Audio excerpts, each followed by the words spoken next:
good, YouTube? It's Marco!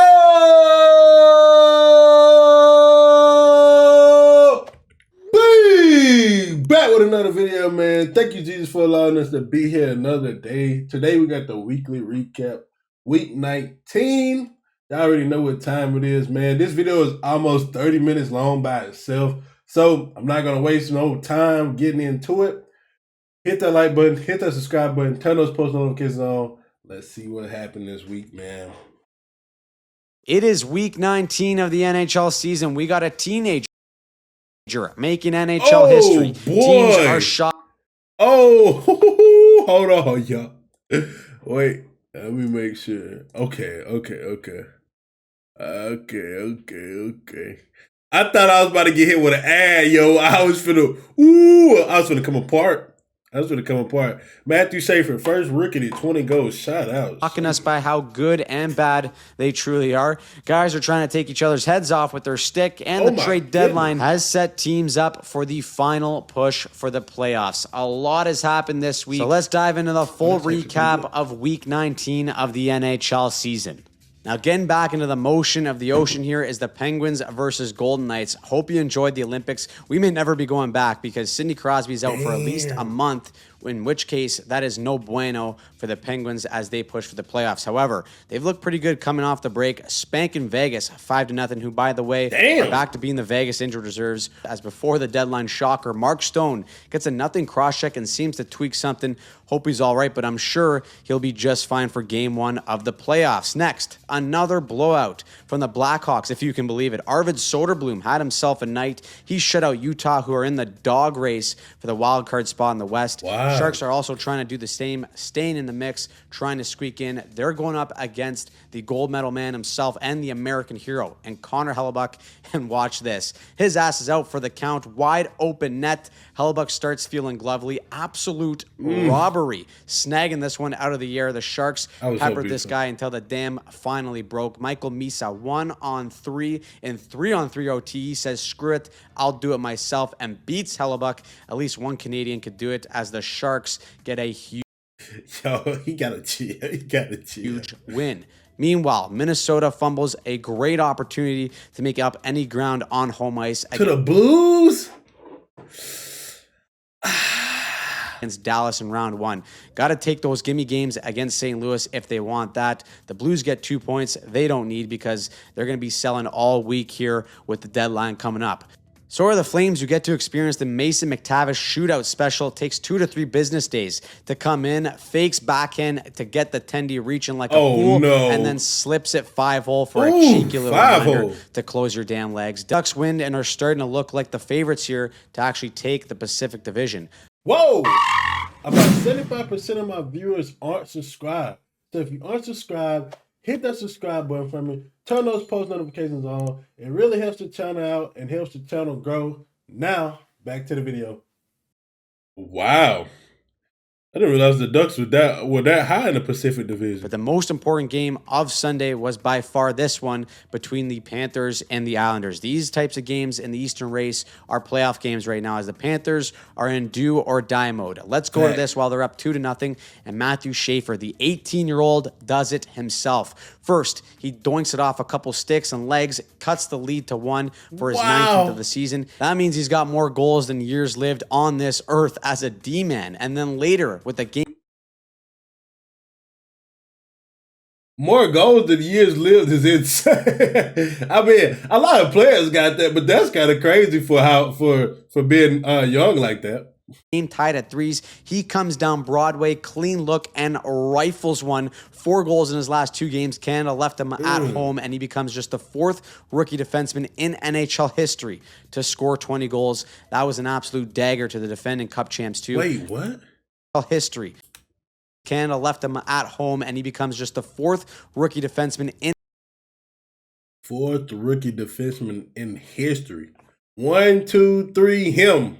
1, 2, 3, him. That's crazy. In NHL history to score 20 goals. That was an absolute dagger to the defending Cup champs too. As seconds away from this game going to OT and them getting a point, Anders Lee takes it to the house and buries. Islanders win while the Panthers' playoff hopes are on life support. looking bad for the Panthers. They have now lost 6 of their last 8 games, and it is looking extremely unlikely that they will even get the chance to defend their back-to-back cups. They're 8 points back of the playoff line with 22 games remaining. Their chances have now dropped to just... Damn. Bro, wow.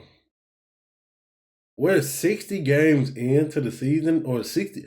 Shoot, freaking Washington is at 62. Dang. Dude, I don't even feel like... Wow, that went fast, bro. It doesn't feel like 60 games. 5.8%. Let's move on to Monday, where we talk about a team who cannot fumble us down the stretch here, and that is the Red Wings. They've done it the past couple of years, but they finally put themselves in a good enough position this season to potentially get it done. They get Nashville and get a shorty for the game winner and call it a day. That's all great and dandy, but the bad news is they lose John Gibson with... No! For how long? An upper body injury. That's no bueno. He's been one of the best tendies in the league since December 1st, and that could hurt Detroit down the stretch here. How about the circus back? Dude, he been going crazy, bro. He been going crazy. It is week 19 of... what in the heck did I just do?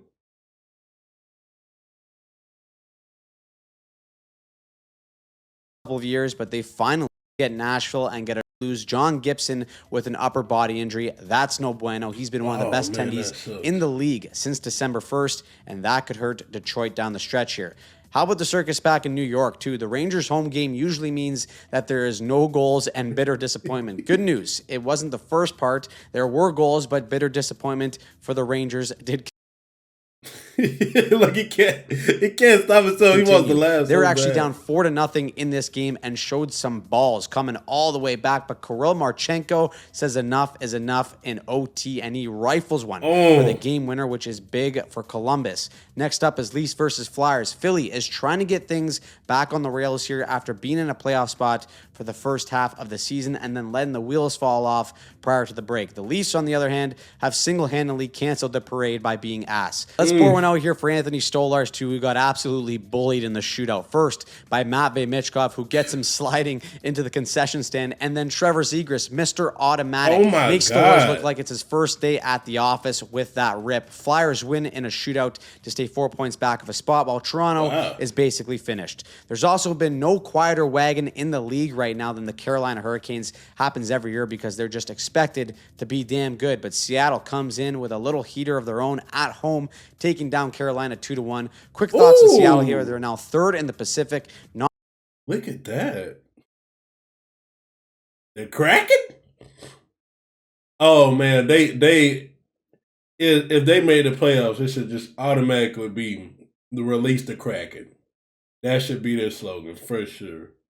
And they should have like a introductory release the Kraken. They could do something very epic with that. I would love to see that. Make it happen. Not sure how many people had them making it into the dance because they just love being in the mushy middle. Watching them try to score goals is like nails on a chalkboard at times, but they're a structured team that does a solid job defending, and it's got them in a good spot. Meanwhile, the Canucks are just a new level of ass. They aren't just last in the league. They're last by 10 points. Dallas, on the other hand, is the total opposite. 8-game win streak. Mix these two together, you get a spanking. 6-1 Stars. Could have beat these guys hungover, and they probably did. That one hurts. I'm gonna get past this one now. I'm gonna get past this one for my guy Ass the Beard. I know. As Dallas wins a franchise record 9 games in a row. However, they still remain behind the Colorado Avalanche for the division lead. The Central is a slaughterhouse. All the big boys showed up here tonight. Landeskog, Necas, and McKinnon all had multi-point games against the Kings, who themselves are in very big trouble. It has been a weird few weeks for LA. They pick up Artemi Panarin right before the break for a pile of sticks. That was great. But then Kevin Fiala got badly hurt during the Olympics, so back to square one for them. And before this game, they fired their head coach, Jim Hiller. It is a mess all around for LA, and if they don't figure it out quick here, the season will be completely lost. Now, before we hop into Tuesday's games, we're 28 million down during these weekly recaps.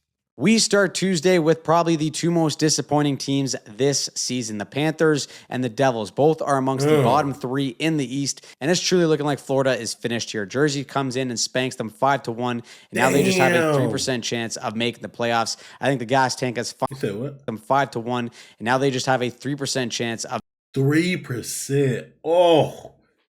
Oh, that's crazy. That is so crazy. Making the playoffs. I think the gas tank has finally hit empty for them. Can't wait till they somehow find a way to get Gavin McKenna and the league decides to riot. Elsewhere, Pittsburgh is trying to get used to life without Sidney Crosby. They've been doing a good job so far, but they run into Jeremy Swayman. All the goals that were scored in this game happened in the first 6 minutes, and then the Bruins and Swayman just shut the door. 34 saves on 35 shots. Boston gets a big 2 points to stay in that last wild card spot in the East. So then we move on to Buffalo, who is welcoming Vegas and the return of Jack Eichel. This has been a bitter relationship over the last few years, but they honor both him, Hannafin, and Tage Thompson for their Olympic gold. Sabres fans kept it classy, cheering during the ceremony, and then went right back to booing him as soon as the game started, in which the Sabres came out hot. They scored the first 3 goals of the game thanks to the formula that has been going for them all year long, which is offense from their defense. Owen Power got on the board, Rasmus Dahlin 2 assists, and the Sabres are able to hold off the late push of Vegas and are met with a standing O at KeyBank Arena for their effort. Sabres fans can taste playoff hockey for the first time since the calculator was invented. One effort and Oh, he got me with that. He got me with that one. Since the calculator was invented, you gotta chill. You gotta chill. Is that a real stat though? Real deal? Or is he? I understand. He may be being funny, but if that's a real stat, that'd be crazy. Another team in a very similar boat is Utah. They remind me of the Sabres of the West. Lots of good young talent trying to find their way into the playoffs for the first time, and it's this core that's doing the job for them in this game. Gunther, goal and assist. Clayton Keller chipped in with 2 apples of his own. Utah gets a big 2 points over Washington to build a little comfort in that last wild. Look at the Sharks, man. What we doing here? What we doing here? Let's go, man. Let's go, man. It is 3 points back, 4, basically 4.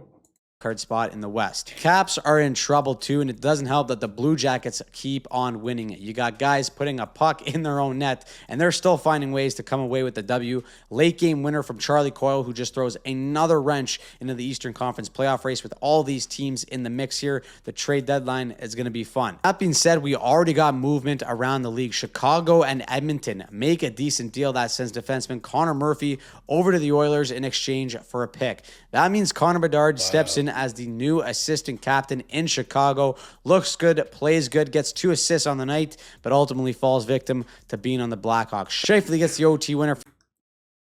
What? They ain't called the Blackhawks. They called the Bedards. You know they called the Bedards, man. Shout out to the... Hey! Shout out to my boy, Dark Canadian. Look at the Jets back on the board. He himself had a night as well. 3 points for him in a toilet bowl game is pretty good. I don't care what anyone says. The Stars continue to be the hottest team in the league, just taking these layups against Vancouver, and tonight again against the Flames. Back-to-back 6-1 beatdowns, 10 wins in a row for them, and they're doing it all without the Moose, Mikko Rantanen. But imagine winning 10 games in a row and still not being able to catch the Avalanche. January was an ugly month for Colorado standards, but they've cleaned that right up. McKinnon gets his 100th point on the season. That is his 4th straight 100-point season in his career. The dog is on a run for the ages, while Makar is out here dancing with the twinkle toes, activates the Shakira hips, and then he fires it in the back of the net as the Avs win 5-1. There's lots of discussion about who the best defenseman in the world is right now, and Quinn Hughes says, anything you can do, I can do better. He comes right down Main Street, flying, backhand, forehand, tuck, 2-point night for him. Wild have a statement game against the Tampa Bay Lightning, winning big as well, 5-1. Next up were 2 teams. Damn, against the Lightning, that was pretty good. Of the future, and the future is now between the Habs and Sharks. Buckle up for this game. This is a good game. Take control with the Wilmot connection going early on. Celebrini to the Fresh Prince of San Jose himself. That is pretty, but then watch this from Macklin Celebrini. He decides to do it all himself, and this has got SeatGeek Goal of the Week written all over it. He chips it over to himself through 2 guys, and then he cheeks one.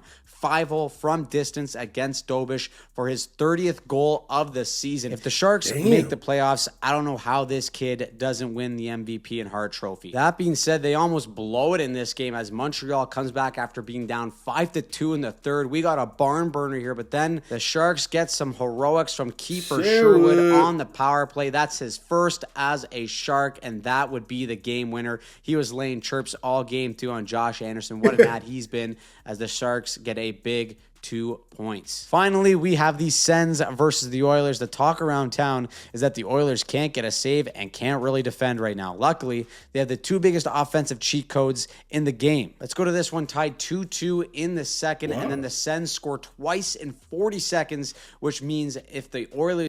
Whoa! About 75% of my viewers aren't subscribed. So if you aren't subscribed, hit that subscribe button for me. Turn those post notifications on. It really helps the channel out and helps the channel grow. Now, back to the video. Whoa. That's wild. Want to win, they once again got to score 5 or more. Groundhog Day for them. Fast forward to a minute left in the third, and who other than Shaq Hyman to tie this one up? Just put him in the crease and bank one in off his leg and call it a day. It's a tie game, and to OT, McDavid is about to break free. Brady Tkachuk sees that and goes, no way I'm catching this freak. He just full-on bear tackles him to stop him. 2 minutes for you can't do that. Get in the box, pal, and immediately the Oilers make him pay. A boosh bomb ends this game. Draisaitl was a monster in this one too. He got 5 points as he and the Oilers offense finds a way to get them 2 points to end Tuesday night. Moving on to Wednesday, it's time to bust out the waterworks as the Red Wings honor Showtime himself, Patrick Kane, for becoming the all-time American point leader. He's getting emotional. I'm getting emotional. That's my childhood right there, getting old. They got Vegas. Fun fact about Vegas is that they haven't beaten a team currently in a playoff position since November 20th. That is a stat that'll make you the certified Fugazis of the league if you're not careful. They almost blew this one too. Vegas had a 3-1 lead in the third. Detroit came back to tie it in force OT, whereas the Teenage Mutant Ninja Hurdle hitting the spin cycle on the peeper, and that is game. Let's keep an eye on Vegas here, though. I'm not sold at all on these guys that they're legitimate contenders, but we'll see what kind of shenanigans they get up to for the deadline. Next is the toilet bowl game of the night between the Devils and the Leafs. Throw this bad boy on if you hate yourself. This is the first time the Leafs...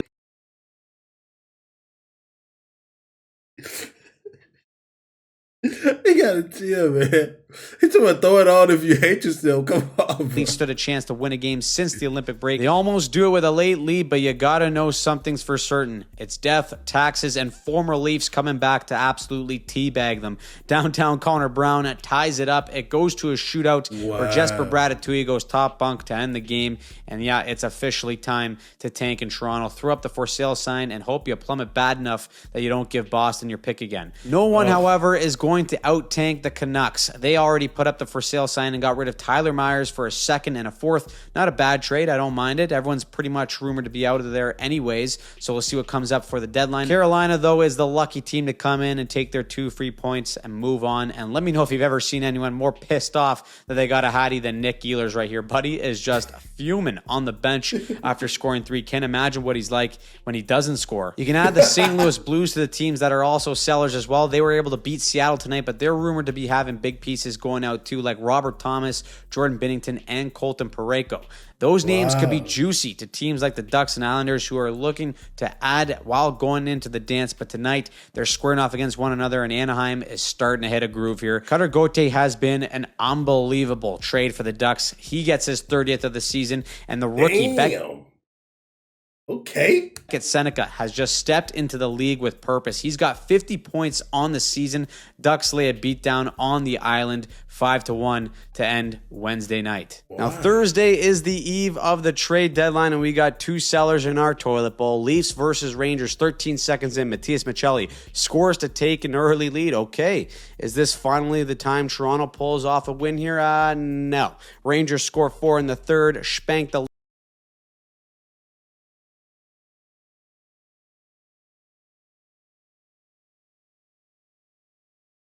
4 in the third. 4 in the third. Holy shit. Least 6-2 and win their first regulation home game in 101 days. That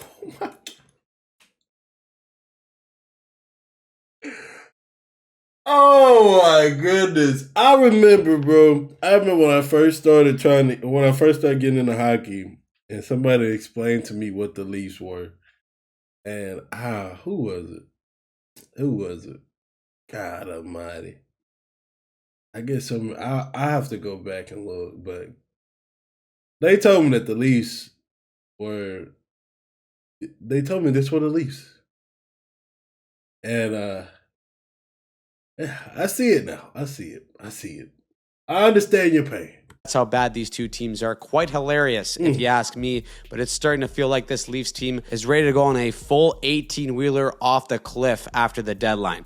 Moving on to Utah versus Philly, the Mammoth are doing all right lately. They added Mackenzie Weegar a few days prior, who I think is a great fit for their blue line. This roster has been knocking on the door to make it into the playoffs, but they haven't since the Irish exited Arizona and came to Utah. So this is a move that is a sign that they're going for it, and I honestly love it. They shut out Philly 3-0 to get a cushion in that last wildcard spot. Okay. Now, the biggest trade talk of the day actually surrounded Buffalo. For the first time in 15 years, they ain't selling. They made a trade for Blues D-man Colton Parayko and what would have been an unbelievable add to one of the best D-cores in the league already. But Parayko had to waive his no-trade clause, saw Buffalo and said, yeah, nah, I'm good. I'm not going. So no trade, but the Sabres don't give a shit because they're on a Terminator-like mission to make it into the dance. And how about this Ryan McLeod shorty? Forehand, backhand, 5-hole. Close your damn legs, pal. This was a special teams nightmare from the start, but look at this from Evgeny Malkin. He turns in an Anakin Skywalker, just a two-hander slash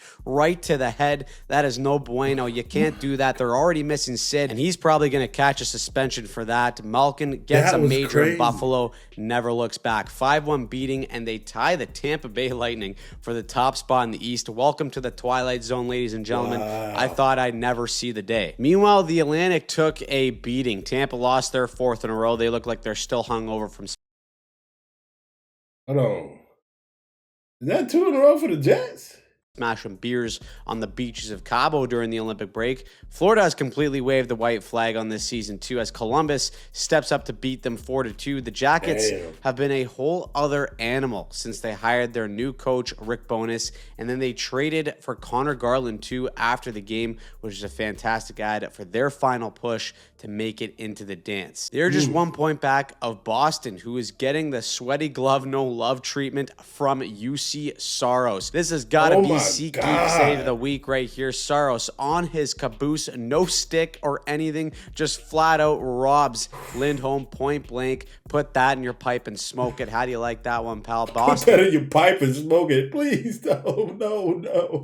Loses 6-3 and is starting to hear the footsteps of not only Columbus, but the Senators as well. Pick up a win against the Flames, and I'm telling you right now, if the Sens can get saves, which is rare for them, I do know, they are one of the best teams in the league. They could be a really sneaky pick for the playoffs to do damage if they find a way to squeak in. Finally, it's the Islanders versus the Kings, and this had the bread man written all over it. He gets his first as a King because the Islanders left him all alone with enough time to have dinner and a movie. He finished the night with 2 points as the Kings get a win that they desperately need to stay in the race here to end Thursday. Then Friday was the big day, the trade deadline. Bunch of GMs standing around for hours until the final minute, but let's go over the biggest ones and run a quick winners and losers, shall we? Let's start with the winners, who are the New York Islanders. They're knocking on the door of the playoffs, and they land Braden Shen in exchange for a first-round pick, a third, Jonathan Drouin, and Marcus Gildoff. I don't know if I'm saying that right, but it's a little bit of a steep price, but they just got the first overall pick in Schaefer, and he has transformed the team.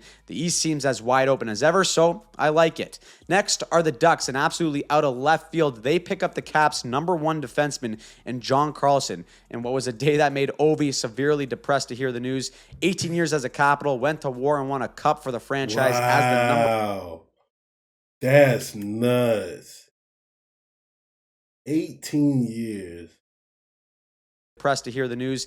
18 years as a Capital, went to war and won a cup for the franchise as the #1 D-man. Gone. Shipped him off in the middle of the night like a dog. Didn't even tell him. Cold world, but the Caps see the writing on the wall, and the Ducks want to give this young group a boost to get some valuable playoff experience. Detroit had some tidy work as well, picking up the puck-moving D-man Justin Falk from the St. Louis Blues. They paid a first plus more, but I think Wings fans are just happy to be in this spot for once. The biggest winners, though, on the day were, of course, the Colorado Avalanche. Avalanche right at the buzzer. They pick up Nazem the Dream Kadri after. Whoa. I've been seeing some of the trades. I did not see this one. Wow. Picking up Nick Wall the other day before all this happened. This team is loaded up front. Kadri was a dog for the Avs when they won a cup, and he may be the very piece again to get Colorado into the promised land. It's no secret that the Avs power play stinks and makes you want to jump off a cliff seeing all that talent do nothing, but I bet Kadri steps in there and changes the dynamic of the PP with him in the bumper. Either way, the Avs made a big splash, which kind of leads us to the losers. The Wild and Stars are on a collision course to meet in round one and then eventually through the Avs. But they didn't do much to really move the needle, especially Minnesota, who didn't address their need at center. You can also add the Oilers in there for the teams who sat there scratching their ass all day doing nothing. Still.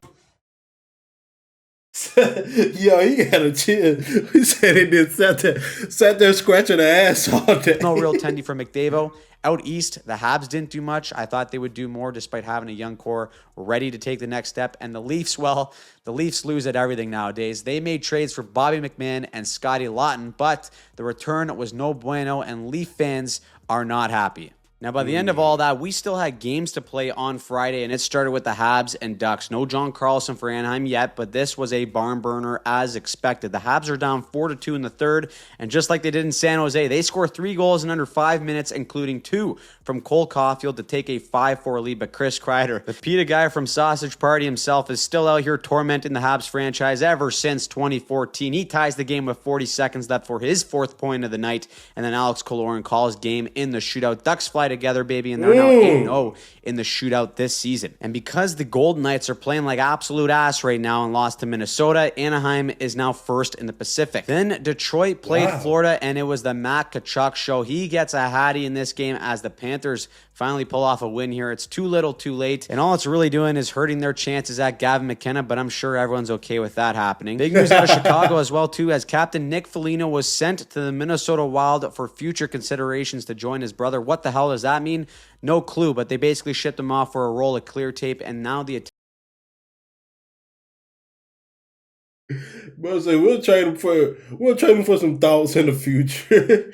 What is that? Future consideration shifts more on Connor Bedard as the future next captain of the Hawks. It has been tough sledding though, especially because they lose tonight's toilet bowl 6-3 to the Vancouver Canucks. Anytime you lose to Vancouver, it's a tough night. So yikes on that part. Next is the Oilers versus Hurricanes, and the Oilers seem all over the place. The offense was the only thing humming, and they were held to 16 shots in this game. They still scored 3 because they're all cheat codes, but once again, not enough with their defense and goaltending. 2 empty netters at the end resulted in a Carolina 6-3 dub, and that's now 9 of their last 11 games where they've allowed 4+ goals. No bueno. Chasing them are the 4+ goals in 11 games.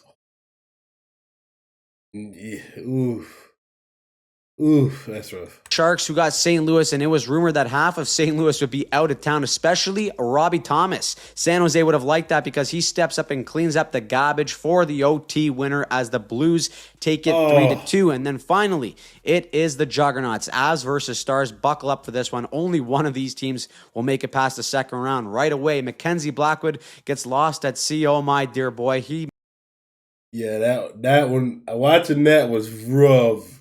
Misplays the puck and ends up gifting the Stars an absolute freebie. This was a back and forth game all around. The Stars had a 3-1 lead. Avs came back. Dallas went up by 1 again until the final minute, and the Avs, with the tendy pulled, get a Nichushkin look from the slot, and he shaves the ear hair off of Ottinger. Oh my, what a missile. Tie game, and then the Avs abuse Ottinger further in the shootout. They really abuse him here. I'm not gonna lie to you. They abused him here. This poor guy needed floaties. He was swimming so bad in the crease because of Necas and Nichushkin.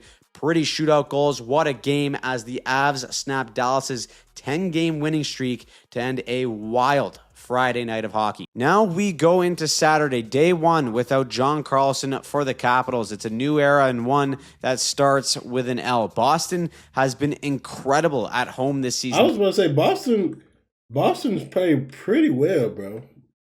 They hold Washington to just 1 goal for their 12th straight win at home. Needed that with the Caps knocking on the door behind them.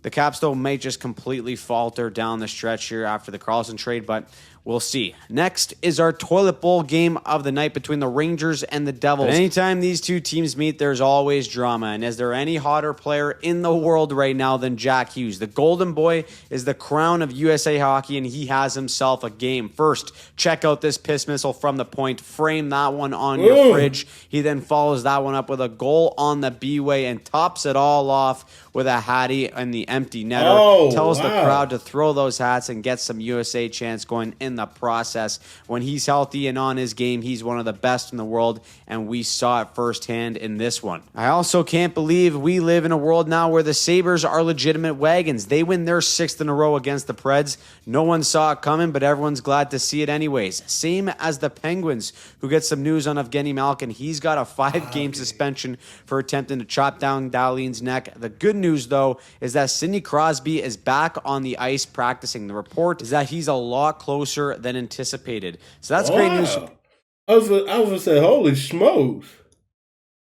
Penguins fans, but they're going to have to go into the Battle of Pennsylvania without Sid and Gino. This one goes to a shootout where Philly's got the best shootout weapon in the sport in Trevor Zegras. You can click on another video and come back, and this guy still won't be done his shootout attempt. His move takes about 15 years just to get to the net, but who cares? Because the guy is virtually automatic, as he's the most efficient shootout player in the world right now. Let's go to the Kings and Habs, where Juraj Slafkovsky was playing like he's got a Slovakian sweater on. He looked like a force in this game. 3-point night for him, including this slick Rick dish across ice to Nick Suzuki for the game winner. Jakub Dobeš was also incredible too. He stopped 36 of 39, and that win gets them back in the top 3 in the Atlantic. Speaking of the Atlantic, it was the Leafs versus Lightning, and lost in all the noise of the trade deadline, Tampa actually traded for Corey Perry, so Perry comes back. Dude, this trade, this trade, I saw this trade, and it was like, well, they said, well, at least the Lightning will make it to the finals, but lose. Back to Tampa, which all but guarantees that they're making it to the Cup final, only to lose. I'm sorry, but that is just the rule. It also guarantees that he's scoring against Toronto. He's Johnny on the spot and finishes. The 792-year-old Worm is still finding a way to score goals and help his hockey team win games. He's an absolute gamer. I love it. Tampa spanks Toronto, and Kucherov, sitting in his rocking chair with a smoke and a pancake, has a 4-assist night to reach 100 points on the season.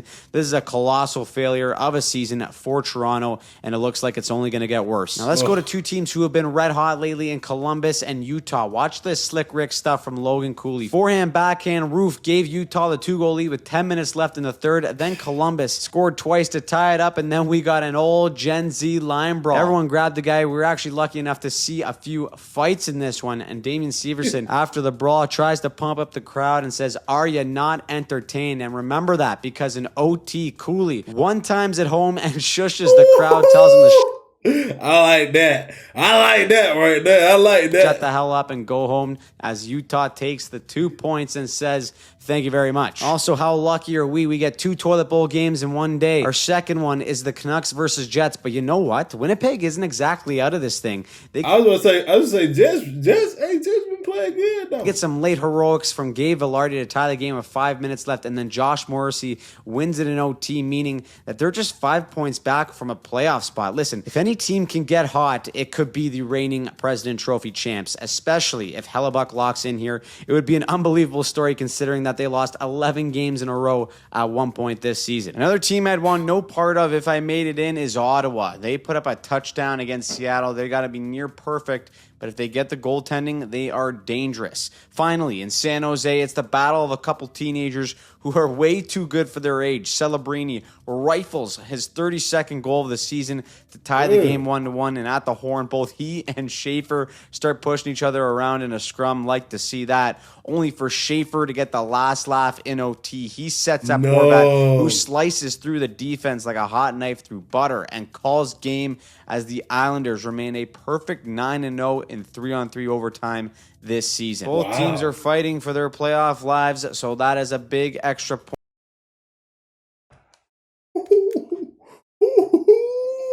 Look at this lead right here. You got look. My God. My God. Carolina's on one. Point for the Islanders. So, what did you think of Week 19? Who surprised you? Who pissed you off? Let us know in the comments down below. And if you want to see more. Wow. That was crazy, huh? That was a great video. What do you guys think? I'm about to react to what is going on here? Whoa, what are we doing? Get that off my screen. What was that? But what did you guys enjoy that one, man? Let me know, man. Let me know. Did you guys enjoy that one? That's crazy. Sabres Tampa game. I believe this game does have its own video, and that's actually going to be the next video. So, if you guys want to see that video, go ahead, go to the channel. It should be up.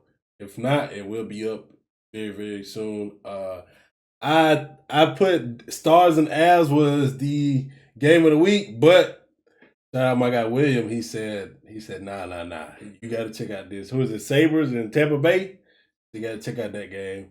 I think I've seen Hockey Psychology upload something, but where it says the best game we ever seen or something, and I would assume it's that game because I haven't watched that game and it didn't mention it here. So we're gonna be watching that one, man. But I hope you guys have enjoyed this video. If you want to see more hockey content just like this, check out the video in the middle of the screen.